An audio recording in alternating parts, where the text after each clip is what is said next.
even surprised that Jimmy Kimmel is narcoleptic. Oh, really? He's the most tired looking out of all of them. Like, a lot of them suck, but he is clearly tired. Yeah, well, he is sleepy. Fallon looks kind of sleepy, but he's that's drunk. alcoholism. Yeah. He's just he's a wino. Yeah.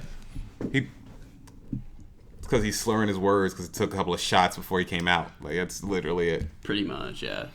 All right. Welcome to a special edition of 2004 Podcast Odyssey. We're talking about the Joker movie. We are talking about the Joker movie. Let's get it. Let's spaghetti. What? Let's sketty? Let's sketty. Let's talk about the Joker. We saw Joker. Yes. Saw it together, holding hands. We should preface that we saw the Joker movie. Yeah. Unlike everybody else on Twitter. Yeah, we saw it. We actually went to see it. To a movie theater. Paid money. Yeah. I had a beer. Yeah. We were also the only two. No. Here's the thing. You didn't see it. There were a lot of people in the theater, actually. There was. There were probably like 20 people. No, we were the only two people who weren't like a couple. Oh. There wasn't just a man. It wasn't a man and a woman together. I don't know about that. Did you look? Yeah. I didn't look. I just saw a bunch of people that didn't see come in. I mean, there might have been some fathers and their daughters, whatever. I don't know. Some of them look like fathers and daughters to me. Oh, okay. Or I could be wrong. It could be Dennis Quaid and his current wife. Yeah. Situation. But yeah, I was impressed. As someone who's not a superhero movie guy. Yeah. I was impressed. That's because Todd Phillips, the director of the movie, who also directed Hangover. Yeah. We'll get into how you know he directed Hangover type shit. Yeah. Who wrote and directed Joker, as well as Hangover movies. Mm-hmm. I'm surprised that a big part of it is that he the obvious inspiration from Taxi Driver and King of Comedy is there. Yeah. The obsession with a talk show host, which is literally the central part of the premise of King of Comedy. Yeah. The again, an isolated guy in a major metropolitan city. This time Gotham, not 70s New York. Yeah, it starts killing people. Which was Taxi Driver. Yeah. And the movie stars Robert De Niro, who was the star of both Taxi Driver and King of Comedy. Yeah. Instead, playing a guy who's not playing the alienated dude. Yeah. He's playing the body. Yeah. He's playing Jesse the Body Ventura. What? Are we doing spoilers? Yes. Oh, okay. No spoil. Here's a warning.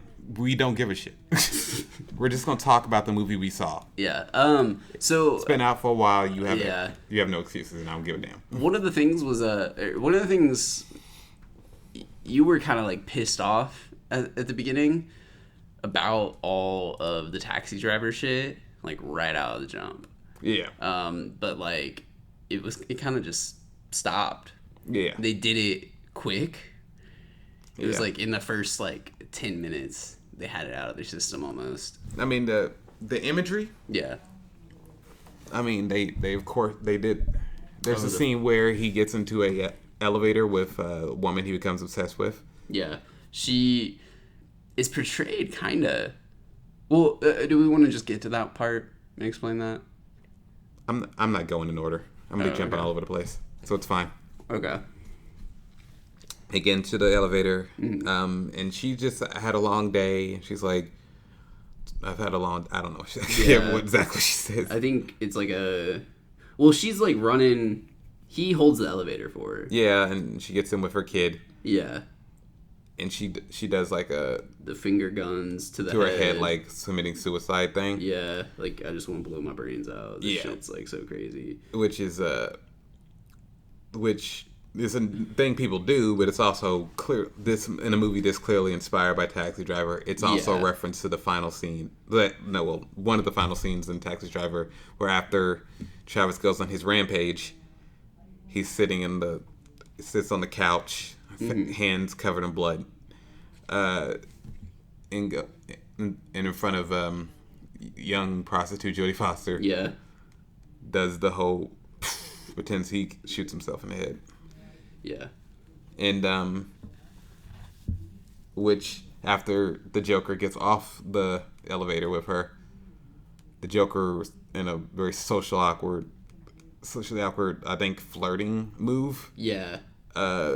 Is how we're supposed to take it. Yeah, but he seems kind of smooth. He thought he was smooth. Yeah. It's not smooth. I don't even know. A guy who has who has little concept of social cues, ideas of flirting. And which is him pretending to do the finger gun to his head back at her. It's like, but he goes finger guns.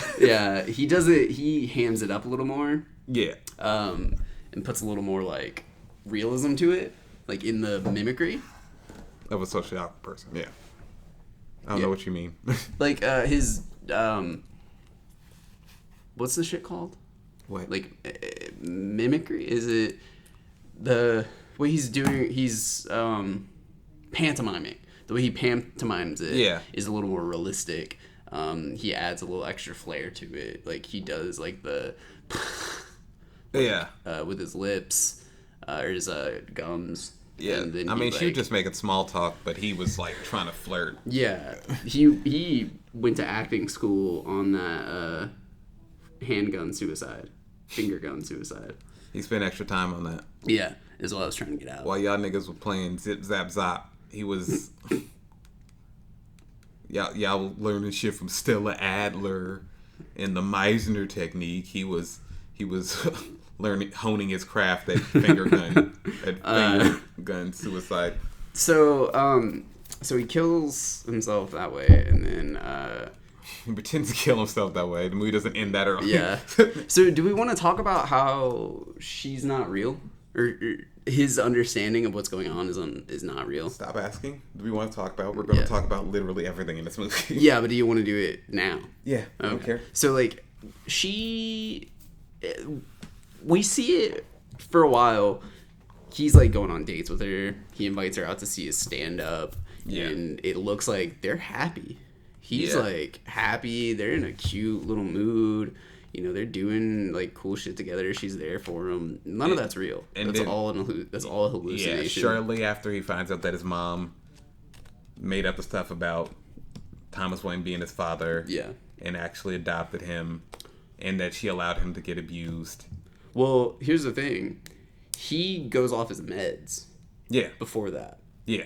So I think he was off his meds by the time he was imagining a relationship with her.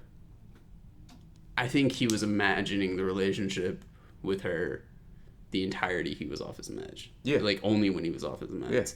Yeah. But he goes so Gotham's in a bad financial state. It's clearly financially depressed town. Yeah, it's rich and poor. It's literally like the people at the top, the 1% and the 99%. Yeah, and so the class stuff. Yeah. This movie is thick and obvious, but nothing in this movie is subtle. So yeah, it's a pretty obvious movie. Yeah, it's melodramatic as hell. Yeah, it sort of spoon feeds you, but that's what comic books are supposed to be, in a way. I mean, you can kind of you can be subtle, but this movie you can be campy almost. None of its references are subtle. No, not at all. Like when he references the in dialogue reference to the Killing Joke. Mm-hmm. That was very obvious. Yeah, when he broke into his right before he finds out. Right before we find out that his relationship has all been fake. Yeah. And in his head. That's after he has murdered his mom. Yeah. So his mom. Let's talk about his mom. Yeah, let's go into his mom. Do you want to? You can go. Okay, so his mom. Who he takes care of. Yeah, he takes care of her. We are, at a certain point, she starts talking. She's trying to get him to send a letter to Wayne. What's his first name? Thomas Wayne. I can't remember Bruce's dad's name. So, and we should also, Thomas Wayne is Bruce Wayne's Yeah. father. Bruce Wayne is Batman. It's the Bruce 80s. Wayne's a kid. Yeah, Bruce Wayne is a kid in the movie. Is it the 80s? It's set in the 80s. The movie's set in the 80s. Oh, okay. I thought The it was joke- the 70s. I'm pretty sure it's the 80s. The movie set in Okay. like early 80s. Yeah. Yeah. Like late 70s, early 80s. Yeah. So he's taking care of his mom. I think it's right between when Taxi Driver came out, which is like the late 70s, and right at the exact time King of Comedy came out, which is the early 80s. So Yeah. It's set in between. Yeah. In this universe. When did It was inspired by Taxi Driver, like right after. Yeah. And then inspired King of Comedy. So his mom, we understand, is sick. So 81. I'll say the movie came out in 81 because King of Comedy came out in 82. Okay. So his mom's sick. It's set in 81. That's what I'll say. So his mom's sick, and Mentally. yeah, she seems to be obsessed with like trying to get Thomas Wayne to help because she worked for Thomas Wayne like 30 years before this movie. Yeah. And so she's writing these letters, and she wants to send these letters to Thomas Wayne. And so Arthur, we should also say Arthur Fleck, is the name of the Joker. Yeah. So Arthur Fleck sending these letters out, and he ends up reading one. And she is like acknowledging that she's sick, and she talks about Arthur as Thomas Wayne's son. And to which he is like, oh shit, this is Thomas. No, he's my dad. Is what she tells him. Yeah. So, Thomas Wayne is also like a big figure. He's on the news. He's a local billionaire. Yeah.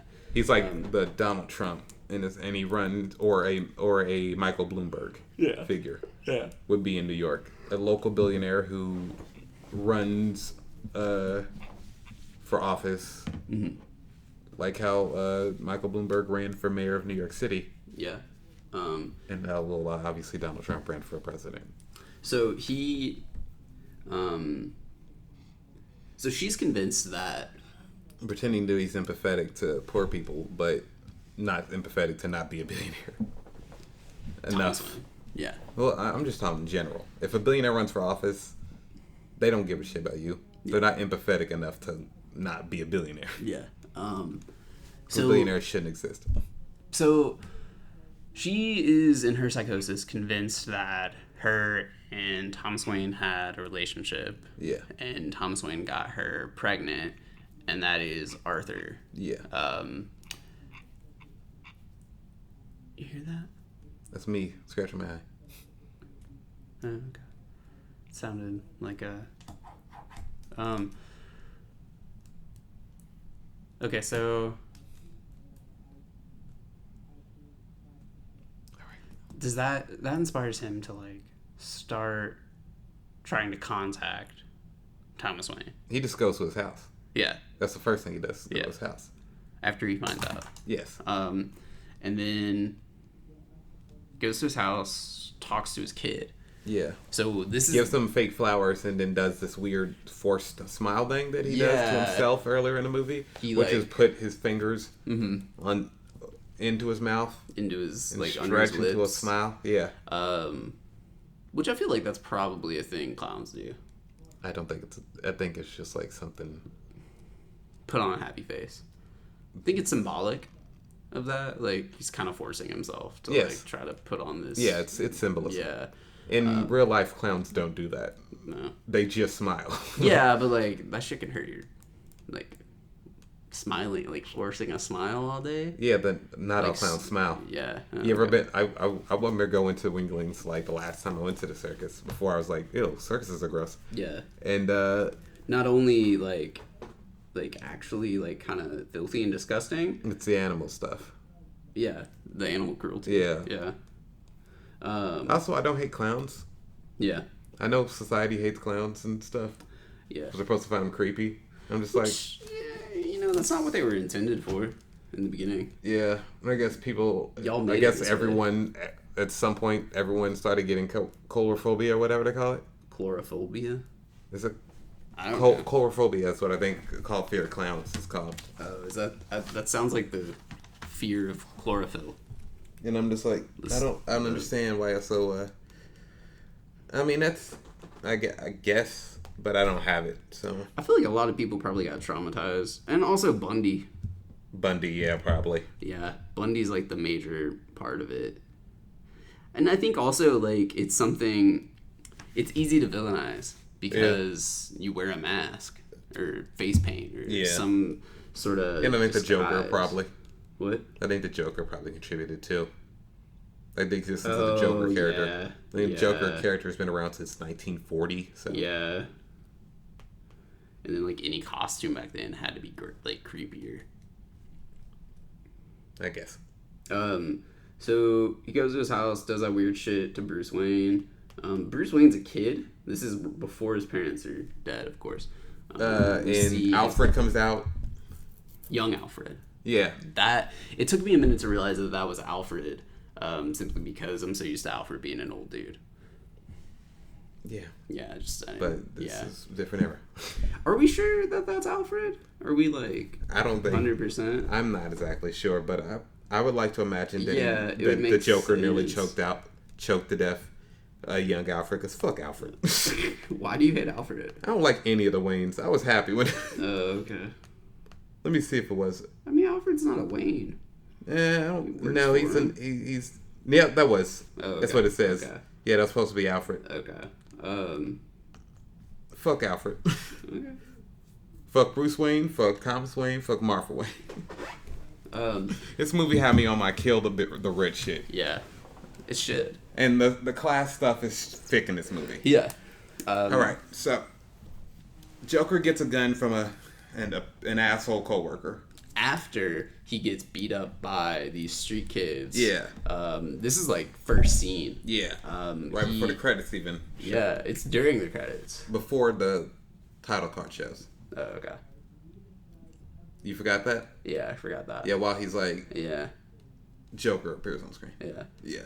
So, and he's like, he has to run after them to try to get the sign back. Hit him in the face with the sign, they start beating him up. Yeah, they start kicking him and shit. So, he's got the shit kicked out of him. Murray, he comes up later. Murray. Yeah. Dude, I fucking getting them confused. Sorry. What was that dude's name? That dude has a name, right? I forgot his name. Yeah. It's not Mary. Mary Franklin is the name of Robert De Niro's character. He's a talk show host. So, you just told me Joaquin Phoenix. Yeah. Lost 52 pounds. And the coworker's name is Randall. The fat one. Randall. Gave him the gun. So, Randall gave him the gun. Yeah. And then Randall gave him a gun. So, Randall. It wasn't me, it was Randall. I'm sorry. Yeah. So Randall gives him the gun. The gun, for whatever reason, he takes it with him to a children's hospital. Yeah. And then he tries. And he drops it. Yeah, he drops it. He picks it up and it pretends like it was a part of the show. Like, it's pretty goddamn funny. That? Why would you go with that? He has no idea of social order. Yeah. Also, again, I feel like that was one of the best comedic beats in the movie. Yeah. I don't know if it was meant to be a comedic beat, but it worked as one. Funny. It's pretty funny. He's doing like a normal kid routine. And he's acting like... in a kid's hospital. That was part of it. Yeah. And he was like a smile, like, I'm a mischievous clown. Yeah, he like does a shh, like, right? Yeah, it's pretty funny. Oh, he shushes somebody from seeing it. Yeah. And then like...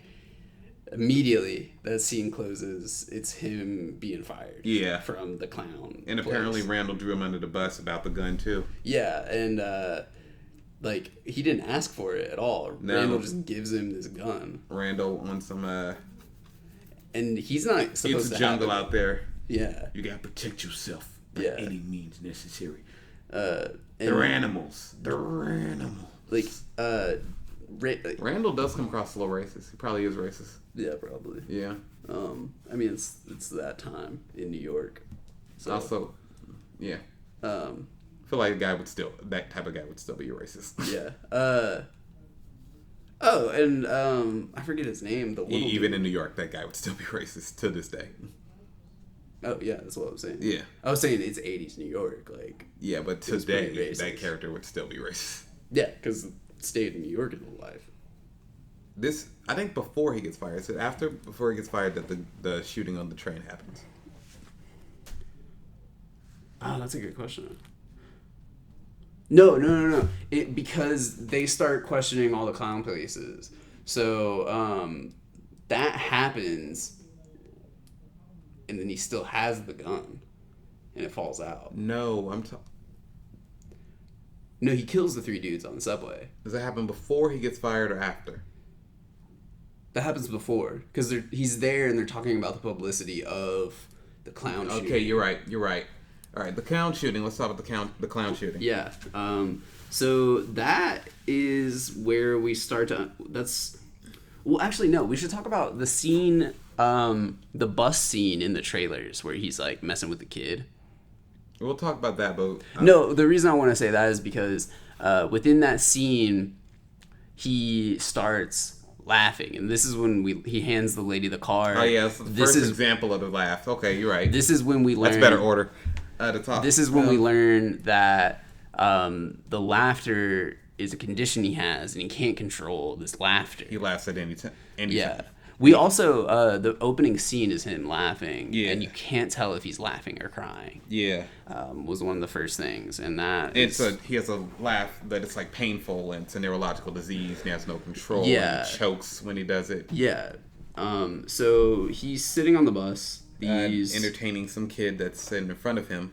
Oh, I turned around. Yeah, and the mother is like, "Will you stop bothering my kid?" And he's like, "I wasn't bothering. I was just trying to make him laugh." And she like is like kind of shitty towards him, which is kind of weird. But like, I mean, it also makes sense.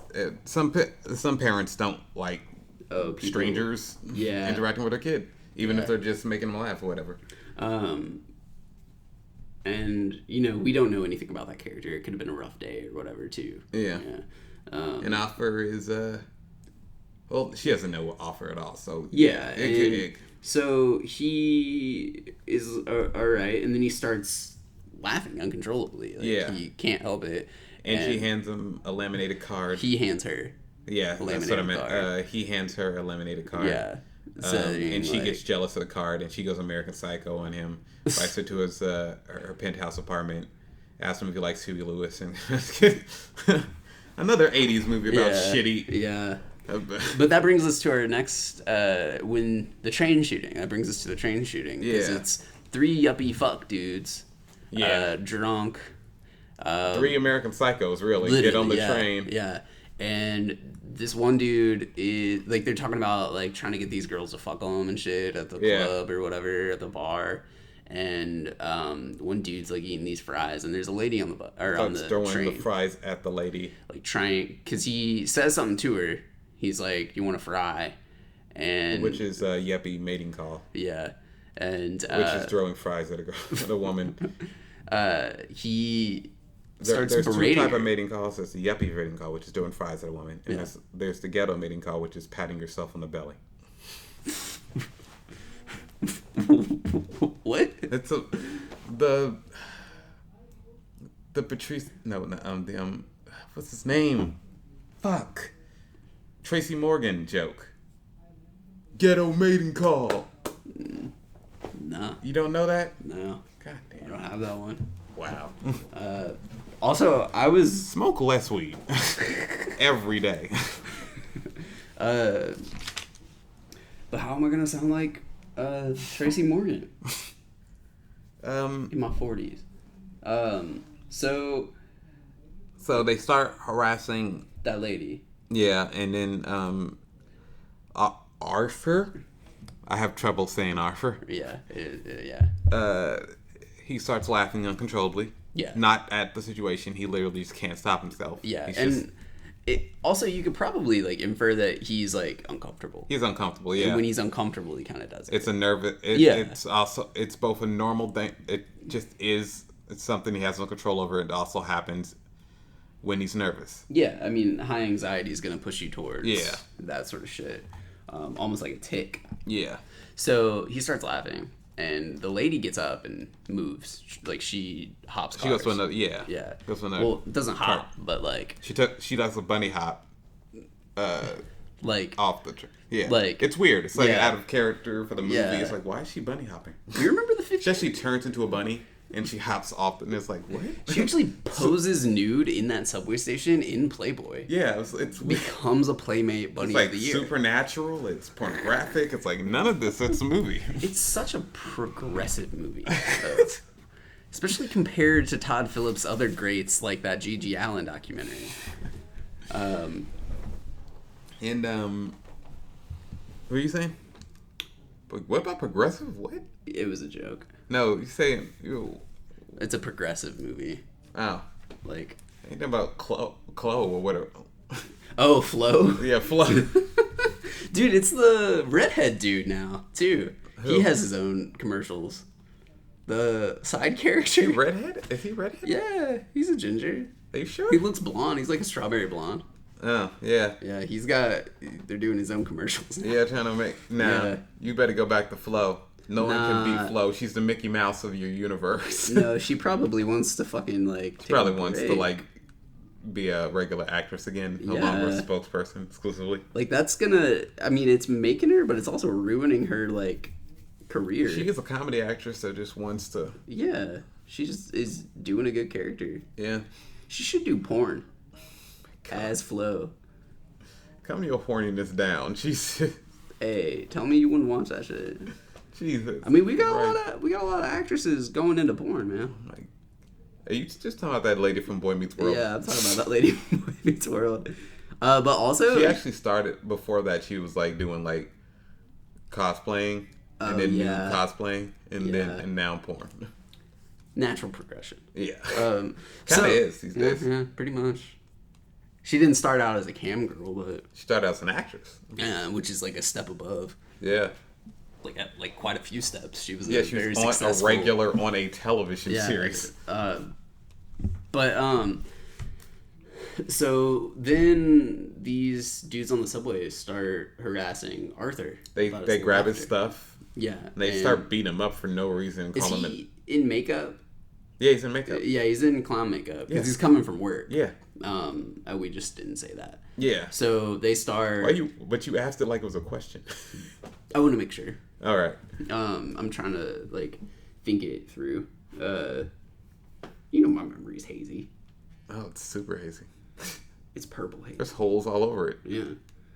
It's not even hazy, man. It's just holy. Yeah. It's just rough, and it's like it's worse than Ellen DeGeneres and Nemo movies.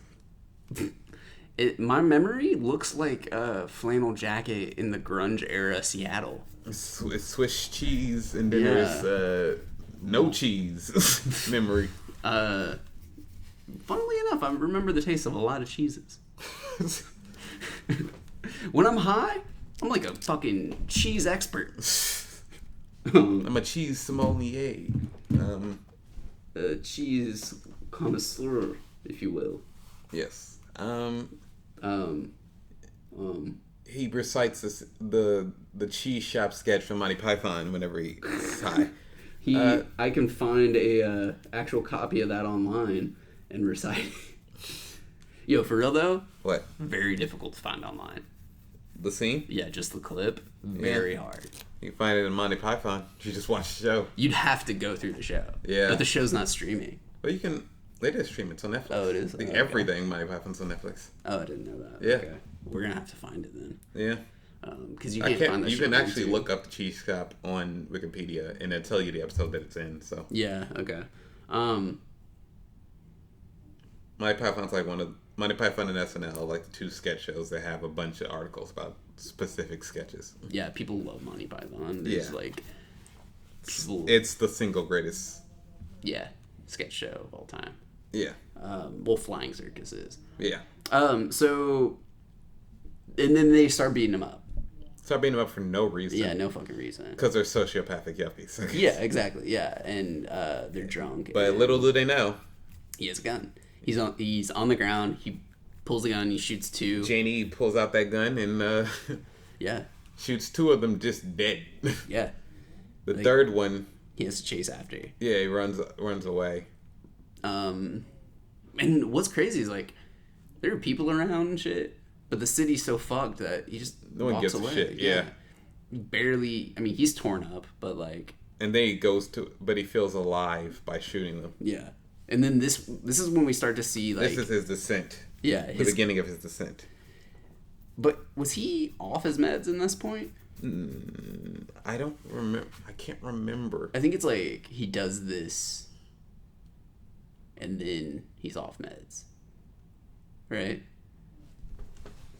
Let's look it up. Go to the Wikipedia page. He's kind of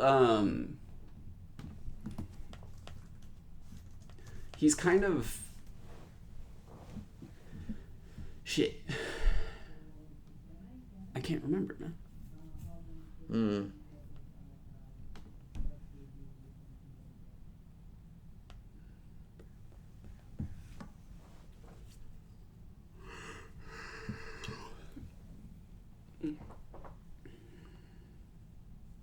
It doesn't tell you on the Wikipedia page. Yeah. It's not that specific. I think that happens before. Yeah, no, that has to, because he gets fired when he's off his meds, right? I can't remember, because the reason he got fired is because the gun fell out. Yeah. I don't remember. So, once he does it, the way it's received, the public isn't super appalled. Yeah. Because fuck them. Because Gotham is such a shithole for the poor. Yeah. And such a perfect place for the rich. Yeah. That it inspires an Occupy Wall Street, but like way more extreme, like a leftist uprising. Yeah. And, well, not a leftist, a working class uprising. Yeah. You know, working class uprisings are kind of inherently leftist. Yeah. So, and unless they're reactionary. Since he was in clown makeup, one, he's hard to find.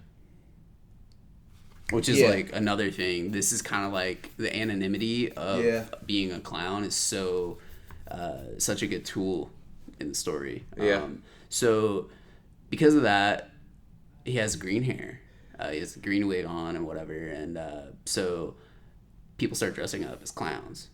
In this like matching the description. Thomas Wayne goes on television, announces his campaign to run for mayor of Gotham. Yeah. And condemns the shooting. Yeah. Condemns the shooting. And calls people who do it clowns. which helps inspire people to dress up like clowns when they start protesting. Because it's the whole idea like, he like separates the rich as people who did something with their lives. Yeah. And the other people that failed to do so. Yeah. Rather than people put in a situation where they don't have the opportunities other people have. Yeah. And he calls those that look at the people that did something with their lives and are bitter about it clowns. Yeah. Which is essentially just calling... Who failed to do something with their lives. Yeah. He's calling the working class clowns that didn't do shit with their lives. Yeah.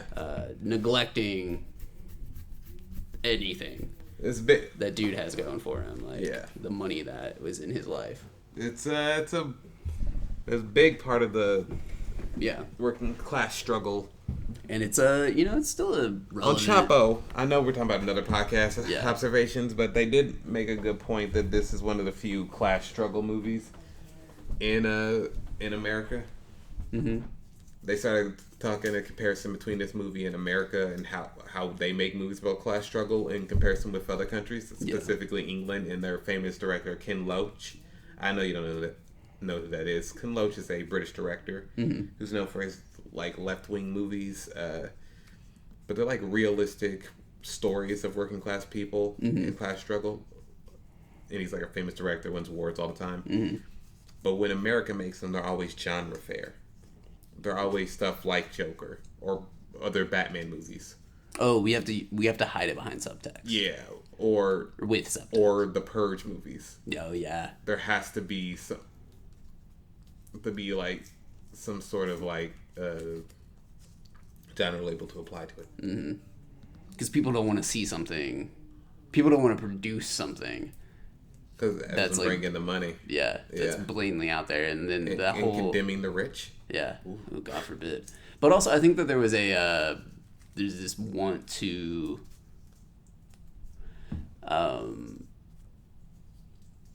people like Hollywood still goes with that idea. People want to get away from their problems. Yeah. When they seek to be entertained, so then they try to like not allow film to do such. Like people want easygoing movies. Yeah. Which is like why it's perfect to sneak it in through something that's like probably at like the height. Joker is not a subtle movie at all. A what? Joker is not a subtle movie at all. Yeah, no. But also it's probably the best time. Yeah, especially right now. In history. I'm talking, I mean, it's a good time for this movie to come out, but I think it's also a great time for superhero movies. In interviews, Todd Phillips has said the reason he wanted to make a real movie, but sneak it in through comic book bullshit. Yeah. By making it about the Joker. Yeah. And that's what he did. Yeah. With this movie. I mean, because he's not even the Joker. You know? This backstory. Yeah. He's never going to appear as the Joker again. Yeah. There's also no superheroes or villains in this that we know of. Look, we only get ideological villains. Yeah. And in a way, he does become a villain over the course of the movie. Yeah. But also, I feel like there's probably some shit that... I mean, Mary didn't deserve to die. Yeah, but there's shit that we didn't notice as, like, not comic book nerds. I'm gonna watch some of those videos that are like, whoa, list of things you missed. Frederator, for some reason, doing shit you missed in the Joker trailer or whatever. Like, there's a whole lot of shit. Yeah. Let's talk about his journal. Yeah, his journal's fucking weird. It's filled with both, like, stand-up jokes. Cause he has an actual journal? Yeah, and it's also porn. Yeah, like, cut up pieces of old porn mags and shit. Yeah, it was weird. Like, yeah, it's real weird. Kind of cool, though. I think some people have... That's an all-purpose journal right there. Yeah. Dude, like, you know, And this one, he doesn't have internet yet. Yeah. So he has to keep his porn somewhere. Oh, he does live with his mom. Yeah. Yeah. In a small-ass, big-ass apartment in a awful apartment building. Yeah. Also, like, I guess you could steal that shit. What? You just rip it. Yeah. From a store instead of having to buy the shit. Yeah. It's the 80s as well. It's the 80s. It's New York. Like, you know how easy you get away with that shit? Get away with what? Anything. Shoplifting, anything. It's New York. It's not New York. Well, it's Gotham. But New York. Yeah. It's pretty much New York. Yeah. Any metropolis is New York based, you know? Well, not any, but... Yeah, but like... Most metropolis and comic books are based on New York. Yeah. It depends on the movie, because I feel like The Dark Knight was Chicago. Yeah. Because I think they were filmed there as well. I think you're right about that. Yeah, why doesn't anybody do LA? Why does nobody do LA? You have to include Hollywood. If you're going to set it in like a fake Hollywood, LA, it's going to be adjacent to Hollywood, because Hollywood's a big part of LA. So you have to come up with a Hollywood sort of situation? Okay. You got to make up fake movies and fake movie stars and shit. Yeah. That wouldn't be hard to do, though. Yeah, and the movie was filmed in New York as well. Oh, yeah, it had to be. I mean, obviously, with the subways and shit. Yeah. Well, the thing with the subways, those were actually, they had to be CGI. Or, like, on some sort of set, because New York has, I mean, since, like, the 2000s, their subway trains are, like stainless steel, and they chemically treat them, like, every week. Because there's graffiti that has stuck around on the trains.